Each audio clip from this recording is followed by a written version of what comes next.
I'm recording an intro. Are we hiring currently for an intern position? Yes, we are hiring. What are we hiring for? Production intern. Beautiful. What else are we hiring for, sir?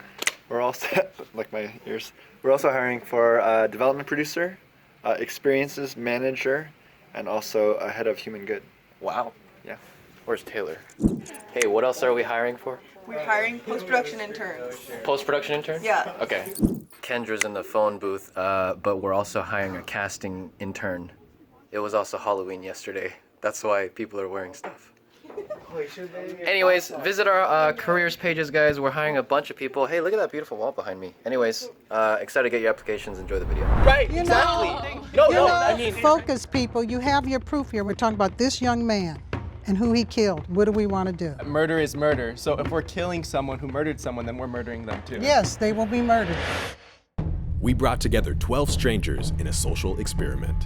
We give them a case that's based on a real trial to see if they will be able to come to the same verdict as the original jury, death penalty or life sentence. Will they be able to decide unanimously on the verdict?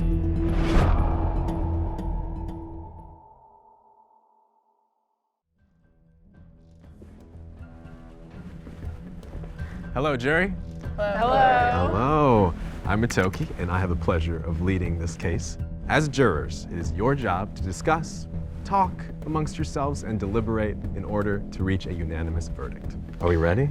Yeah. Anyone nervous? No. Well, you should be. Why are you laughing? The defendant, an 18-year-old high school senior, walked into his school and began to shoot innocent classmates with an automatic rifle. By the time police apprehended the defendant, 4 of the defendant's classmates were killed and 12 were injured. He was tried as an adult and found guilty of premeditated murder. It is your duty to use your moral compass and intellect to decide on a unanimous decision. Life sentence or death sentence. Your time starts now. You guys want to take a quick poll? Sure. Who's for life sentence? Okay. So that's most of us. Do you guys mind sharing? I'd be happy to share. I say a death sentence, and I'm very firm on that. As a sick individual, they could do it again, so you can't let them out. Then what's the point? You made a good point when you said sick individual, and I think the focus should be on making that sick individual get better. Your life doesn't just end because you're in prison. If we gave them that rehabilitation and gave them the chance to change, you never know. Yeah, he could still benefit like everyone in jail by leading a group or helping people change their mentality, helping them get an education. There's still benefits to a human life. I'm not so much concerned about him as an individual. Emotionally, I 100% agree this person deserves to die. But judgment shouldn't be based off of emotion, just like judges aren't supposed to judge based off emotion or political bias. They're supposed to base off the law. And it actually costs more to put somebody on the death penalty than to put them in jail for life. I grew up in Texas. I was brought up very pro-death penalty, and then when you start thinking about it, if you're putting somebody to death, it includes all these factors. After hearing a lot of everyone else's opinions, I'm starting to sway into that direction.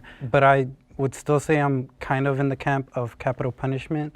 It can serve as a deterrent for people. There's actually no scientific evidence that it does deter. If somebody wants to murder somebody, they're gonna do it. Oh, it's not like if they go fishing and it says if you fish here, you're gonna be murdered.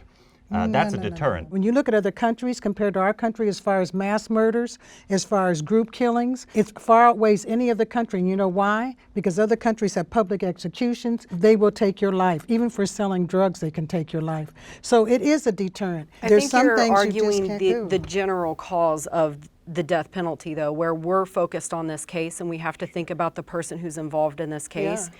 He's 18 years old. Yeah. Your prefrontal cortex in your brain that's responsible for understanding consequences doesn't even develop until your mid-20s. So in a lot of ways, he's still a child. Yeah. But at the same time, at that age, you know right from wrong. What they're looking at is if someone mentally is, of a sane mindset. Even though he made that mistake, there's no accounting for family history. You don't know if there was abuse or neglect or anything that might lead him to that path. And if he would have gotten proper treatment mental health wise, he might have had the ability to avoid making that decision. I think we would need to know if that is the issue, as you were saying, if he was on antidepressants. I don't think it matters.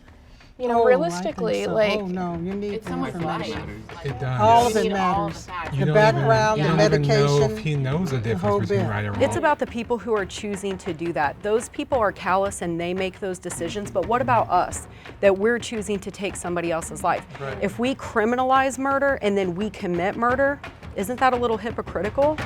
I felt like I didn't have almost enough time to think. I didn't know what to do. I think I was being difficult.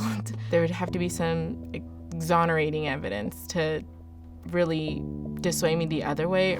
How are we feeling? Iffy. Great. No one's getting heated yet, luckily. No, Yet. Not yet anyway. it's a healthy discussion. We're still friends. Okay, so I'm going to take a quick little poll here.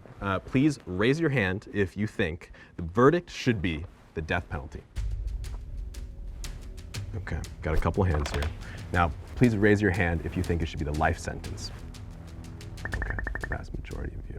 Now that you've had time to discuss the crime, I just want to give you a little bit more. Yes. Okay, you get a little more information. That's helpful. More deets. The participants didn't know, but this part of the case is untrue. We wanted to see if this new information would change their votes. The defendant fled the scene before the police arrived. Before they were able to arrest him, the defendant made it home, where he also shot and killed his mother, father, and 7-year-old sister. Yikes. Please continue. Did that information change anyone's mind? Yes. Why did it change your mind? With a complete lack of empathy that has been shown, more than just classmates that he might have no relationship with or just a school system that he's angry against, for him to then go home and to commit those crimes against his family shows a complete and utter separation from any sense of like moral correct standing. Well, that's also the thing, because he's going to be tortured for the rest of his entire life for these crimes. He's going to see the faces of his mother, of his sister, of all the classmates. I do agree with you, because I think death is easy. You know, when you die, you don't have to live with what you did, but everyone else does. Would then that be considered cruel and unusual I don't as think opposed so, to the death penalty? Because I think putting him to death sends mixed messages. Like, murder is absolutely not okay, except if government officials do it. I think that's very, like, backwards, and I think it's hypocritical, and I don't think we should do it. You guys keep going back and forth between these what-if scenarios. We don't know any of that. We don't know if those are factors because playing you're into going to it. send him to death without asking those questions. Focus, people. You have your proof here. We're not talking hypothetical. We're talking about this young man and who he killed. What do we want to do? Murder is murder. So if we're killing someone who murdered someone, then we're murdering them too. Yes, they will be murdered. Well, then it should be like a domino But then, effect, right? That's right. Should we rape rapists? I know, right? Right, You know, No, you no, know, I mean, it's Murder, rape. Like what? See, now you're tripping. You're trying to make it more than what it is. The point is, I feel in certain circumstances you should be put to death. I'm not saying a rapist should go out and be raped. So let's just take that off the Talking table. about the judgment. But that's insulting. Versus the It's crime. but it's Does it need to insulting. match Then the let's talk crime? about this Punishment versus punishment. crime. When they wanted to throw other things in the mix, you can't do all that thinking, well, we could do this and do that. I need to share this, and it's going to be difficult. My son was shot and killed in a drive-by shooting when he was 27. When you have a murder of someone in your house, you can say, what will you want done? But I want you to know, I went and I told him, don't put this child up, because I don't want his mother to go through what I went through. I don't take it lightly, but sometimes you have to pay for what you've done because of what you've caused other people to go through. But you have to take in consideration, when you make this decision, what this person has done to so many other people. It's like dropping water in a pebble in a pond. There's ripples, and those ripples affect a lot of people. After hearing her story, I was able to like totally empathize and understand. Having gone through it herself, that's probably why she felt that way. The effect of a person's actions can have such a far-reaching effect. It's not always pleasant, but we have to pay for our actions. Please raise your hand if you think it should be the life sentence. All right. Wow. If you believe the punishment should be the death penalty, raise your hands. I'm switching. All right. We got a couple switches. All right. Interesting. I'm going to give y'all 5 more minutes. Begin. Why'd you switch? So, I mean, while I have, from like a moral standpoint, I don't like the idea of putting someone to death, my concern more so is because these particular events have been continuously happening and escalating and happening more and more, I'm thinking more of how to, in the future, keep them from continuing to happen. And, you know, when you did say that a lot of other countries, you know, may have lower rates of these kind of crimes because they put people to death, it really stuck with me. All of us are given a life, and with this life, regardless of your religious beliefs or whatever, there's a responsibility that you're giving with this life and some accountability. Now, I don't have the outstanding circumstances, I don't have his mental condition, you're absolutely right. Am I making a judgment? Yes, I am. I'm saying, I'm sorry. You can't take that many lives and just sit there and say, oh, well, we're gonna, you know, hope you feel better about it or just put you in a room and let you think about it. Do we have the right to make that judgment as a society? I do. But here's the thing. I'm not doing it as revenge. If there's anything we learned, fear to taking control justice. society, not a good idea. If that can stop one person from taking a gun and saying, whatever the reason, I'm gonna kill these people, but the last 3 or 4 got put to death, that might make them think twice and say, do I really wanna do this? Is this gonna really solve what I wanna do? There's no healing that can come out of it. There's no healing. It will never fix that hole from that loss. So why make another hole? All right, with that thought, I'd like to take another poll here, okay? Remember, by the end of this, unanimous decision. That's not gonna happen. I don't know what plan B is for this, but What, we kill ourselves? No, for the prisoner. Cool. It's getting very dark. All right, another poll. If you believe in the death penalty for this, please raise your hand. Okay. That's not everyone. That's okay. Life sentence? All right. It was not unanimous, which unfortunately makes it a mistrial.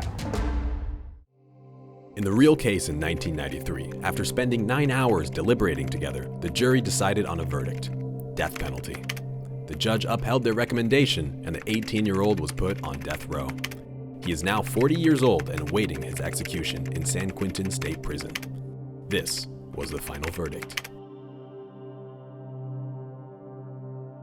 I was actually surprised that I was swayed a little bit. I had to question whether I really wanted to stick with the life sentence. The process kind of made me doubt the effectiveness of a jury. We're not making a judgment of what is right and what is wrong. We had different definitions of what we were actually talking about. It's funny how your age can make such a difference sometime in your opinion because of the life you've lived and what you've experienced. I think they're all very optimistic and they're all very hopeful, and that's a good thing. We need young, active, strong people to hand the torch off to. Hi everyone, my name is Mel. I'm Michael. And today I want to ask Michael something. So this series, The Verdict, is very different than our usual, series on the Jubilee Media channel. What inspired you to start the series in the first place?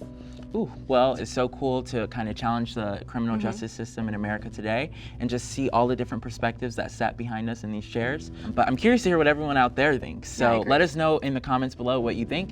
And until then, we will see you next time. Bye. Bye.